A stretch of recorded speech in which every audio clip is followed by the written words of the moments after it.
Ivan Illich nació en 1926 en Viena. En 1941 tuvo que huir a Italia por ser judío, donde estudió histología y posteriormente teología y filosofía. Fue ordenado sacerdote y trabajó como párroco asistente en Nueva York, pero tuvo que romper sus vínculos con la jerarquía eclesiástica ya que sus teorías pedagógicas se mostraban especialmente críticas con la Iglesia Católica y con el protagonismo que ésta había venido desempeñando durante siglos en la materia educativa. En 1956 se trasladó a Puerto Rico y se consagró a la redacción y difusión de sus radicales ideas pedagógicas por todo el ámbito hispanoamericano. En los primeros años de los 60 se replantean el papel y la propia existencia de la escuela. Después del desenlace de la Segunda Guerra Mundial surgen críticas de carácter cultural que afectan a las instituciones y a las prácticas sociales del momento. Además, nos encontramos con la consolidación de amplias capas de clase media en el mundo occidental, que van unidas a la aparición de nuevas clases bajas y nuevos tipos de marginalidad. En esta época también se produce un importante desarrollo industrial y tecnológico, que refuerza las ideas desescolarizadas. Illich era uno de los pensadores que formaron la pedagogía crítica, aunque tenía algunas diferencias de pensamiento con ellos que lo caracterizan.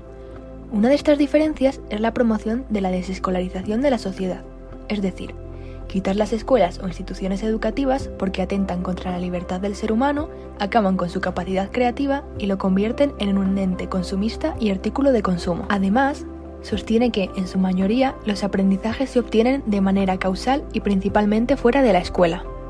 Debería ser obvio el que incluso con escuelas de igual calidad, un niño pobre rara vez se pondrá a la par de uno rico, incluso si asisten a las mismas escuelas y comienzan a la misma edad. Según Illich, el único fin de las escuelas es escolarizar a los alumnos. Esto quiere decir que cuanto más años pasen los alumnos en las escuelas, es mejor, y la certificación que se hace de sus estudios es la que les va a dar un mejor nivel de vida y los va a estratificar en mejor posición, desembocando en una gran desigualdad social. Se fomenta que sin educación institucionalizada estás destinado al fracaso, y si vas a escuelas públicas sostenidas por los gobiernos, quedarás en el nivel social correspondiente.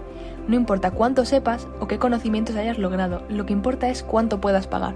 La escuela institucionalizada adquiere una importancia fundamental en la transmisión de la ideología del sistema dominante y desempeña funciones muy diversas, casi todas ajenas a la educación.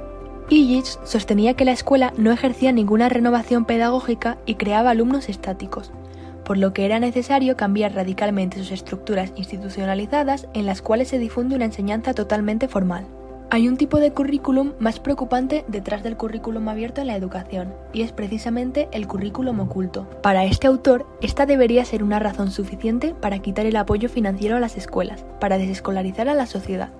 El currículum oculto es una evidencia más que clara de la dependencia que crean y la vulnerabilidad que provocan en la población. Lo que importa en el currículum oculto es que los estudiantes aprendan que la educación es valiosa cuando se adquiere en la escuela a través de un proceso graduado del consumo, que el grado de éxito del que disfrutará el individuo en sociedad depende de la cantidad de conocimientos que consume y que los conocimientos sobre el mundo son más valiosos que los conocimientos adquiridos del mundo. Todos los sistemas escolares del mundo tienen características comunes en relación a su producto institucional, y estos son el resultado del currículum oculto común de todas las escuelas. Debe entenderse claramente que el currículum oculto de las escuelas traduce la enseñanza de una actividad en una mercancía cuyo mercado se monopoliza por la escuela. ¿Qué es el currículo oculto? El currículo oculto surge paralelamente o debajo del currículo oficial. Principalmente, el plan de estudios oculto tiene que ver con la ideología, las creencias, los valores y la simbología. Este término ha cambiado mucho a lo largo de los años. Actualmente se entiende por currículo oculto al fruto de interacción social que se da en el aula. En ella se dan resultados no intencionados y tienen un carácter valoral, actitudinal, conductual, ético y afectivo, e incluso hay otros que se aproximan a la perspectiva de género o a la política, y que estos se transmiten y enseñan a los niños y niñas a través de la actividad docente. Una parte muy importante de lo que la escuela y el docente transmite a su alumnado no aparece explícitamente en los documentos oficiales, y es lo que constituye un currículo implícito u oculto. Podríamos incluirlo en lo que la escuela no dice y que de alguna manera se imparte de manera silenciosa, tanto que puede llegar a contraponerse al currículo oficial. Como ya conocemos, la escuela tiene una gran función socializadora, pues en ella se crean contextos en los que los niños y niñas interaccionan con sus iguales de forma diferente que en otras instituciones sociales. Por ello, es necesario destacar que el currículo oculto no es lo que se dice, sino realmente lo que importa es lo que se hace. Recalcar que el plan de estudios oculto lo que hace es contribuir a que yo cuando voy a la escuela sepa de dónde vengo, y lo más importante es que me tengo que mantener en ese sitio. Illich propone que la escuela a través del currículo oculto te enseña a que tú perteneces a una determinada clase social y que ahí se enseña a que cuando salgas vas a ocupar el lugar correspondiente que tenías cuando entraste.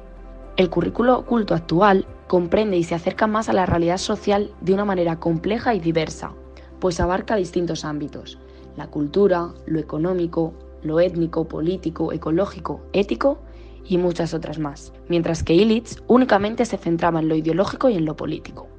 Cada profesor decide si emplear en sus clases el currículo oculto o no, según su particular criterio y la idoneidad de los contenidos. ¿Qué efectos tiene el currículum oculto en la escuela?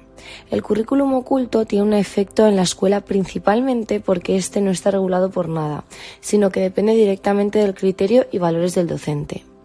Nosotras hemos decidido profundizar en el currículum oculto de género, pues es un tema aún latente en la sociedad. El currículum oculto de género es el conjunto interiorizado y no visible de construcciones de pensamiento que determinan las relaciones y las prácticas sociales entre hombres y mujeres. Este contiene y define las condiciones culturales de posibilidad, las tareas y las expectativas personales de cada género.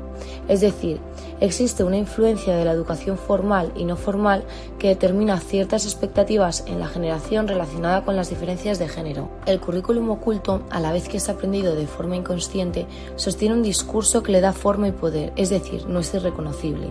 Juega un papel esencial para la socialización de los niños y las niñas, pues favorece la apropiación de patrones de identidad, estereotipos y de comportamientos permitidos y seguros según el sexo.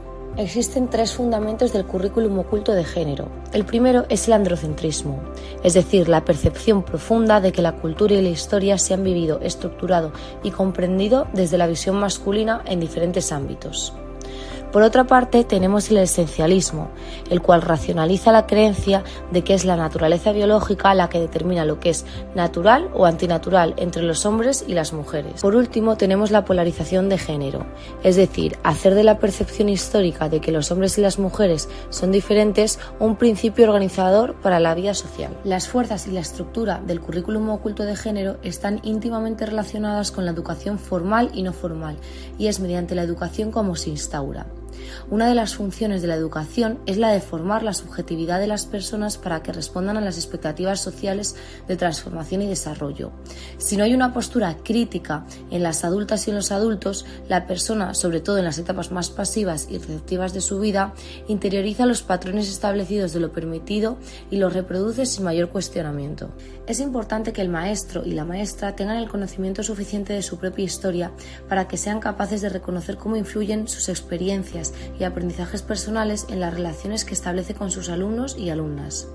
Aseguramos que una de las consecuencias del currículum oculto de género es la violencia en las situaciones educativas que afecta tanto a los niños como a las niñas. Evaluar con diferente código, permitir chantajes emocionales, creer que una mujer no puede ser el sostén económico de su casa. En fin, si profundizamos en esta descripción podemos señalar cómo la violencia y la discriminación están presentes continuamente en la práctica educativa. Con todo esto queremos decir que está en nuestra mano cambiar esta situación.